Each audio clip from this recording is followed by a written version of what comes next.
Hi everyone, it's the first week of December, so I trust you've got your Christmas tree up and your Christmas cards in the mail, or you're somewhere in the process of doing those things. Of course, December is a fabulous time of year where we focus on the birth of Christ as we lead up to Christmas Day. So during this month I want to share with you what we've got happening. This Sunday is a special one. We actually have, after the service, a water baptisms down at Dutchie's Beach at 1:30. That will incorporate a church picnic as well, so we look forward to that very, very much. Also, during our service this Sunday, we will conduct a survey, which is part of the National Church Life Survey, which is conducted across thousands of Australian churches every 5 years. They use it as a resource to gauge the health and life and vitality of Australian churches, and as a resource for us to perhaps focus on some areas where we can improve and celebrate things that are already being done well. We'll get a snapshot of our own local church, a report back at around Easter time in 2012. If you have any friends or visitors with us this Sunday, they are also asked to complete the form, as that provides some valuable feedback for the Church Life Survey people as well. So they won't feel out of place in the service. So that'll be something that we can participate in this Sunday. It'll take about 15 or 20 minutes. So thank you in advance for your participation in that. Now also, coming up the following week, we have Christmas carols on the 11th at Fly Point. It's going to be a fabulous evening. We're expecting several thousand people there. You would have seen some advertising material around the town, on the television, and even in the local newspaper.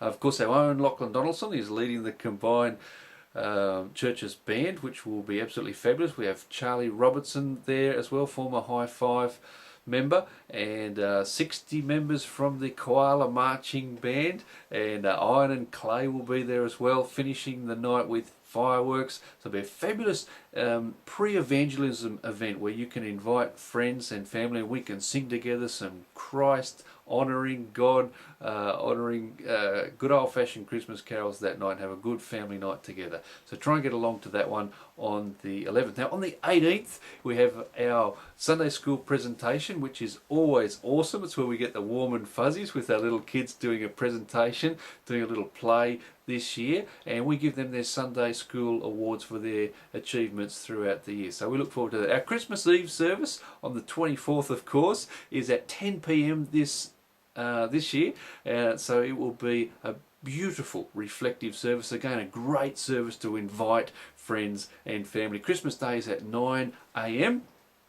and this year we'll do a little segment called "So What'd You Get for Christmas?" And I want you to get your kids to come along with one or two of the gifts that they received that morning when they opened up some of their prezzies. And after that service, if you're available, we'd like you to join with my family to go down to one of the nursing homes and the polyclinic and just give out some simple little gifts. It's some little packets of chockies and nuts and some nice smelling soaps and face washes and that sort of thing. Just so that we can reinforce to our children that Christmas is not only about the receiving, but it's also about giving and being especially mindful of people in need. So a great little exercise, a life lesson that we can do together. You might even like to contribute to our little basket of goodies and have your kids bring some of those along prepared as well. Now, of course, during the month of December, down in the shopping centre, we do a Christmas gift wrapping service whereby we just ask people for donations when they come to get their gift wrapped, and all the proceeds, 100%, goes to our Bethel Children's Homes in Sri Lanka. Now, if you're unable to make it, my wife and Audra are organising some days where ladies and men can get together and help to make some bows and ribbons, so that we get this massive stockpile of several thousand bows, so that when it comes up to Christmas Eve, we make about $1,500 or more on that day, and you're just flat out.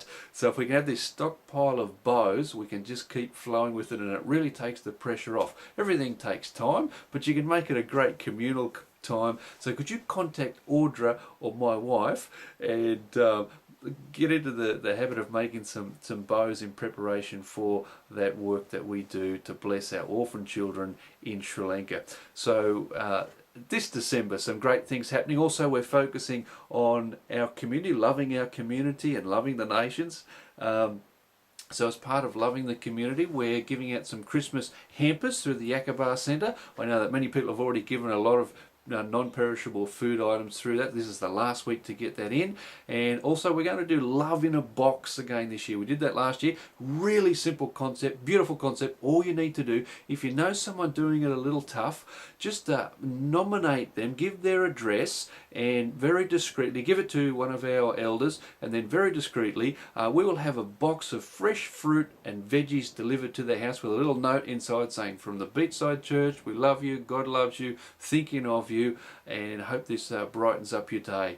And we got some fabulous feedback from that last year, so we've actually been given $1,000 allocated for that, to be a blessing, to love our community. So if you know someone, just give their name and address to one of our elders, and they'll arrange for a box of fresh fruit and veggies to be delivered to that people, expressing God's love at Christmas time. So God bless you, everybody. Look forward to seeing you this Sunday and celebrating all that God does, and especially celebrating His birth this year in 2011. God bless you. See you at our services.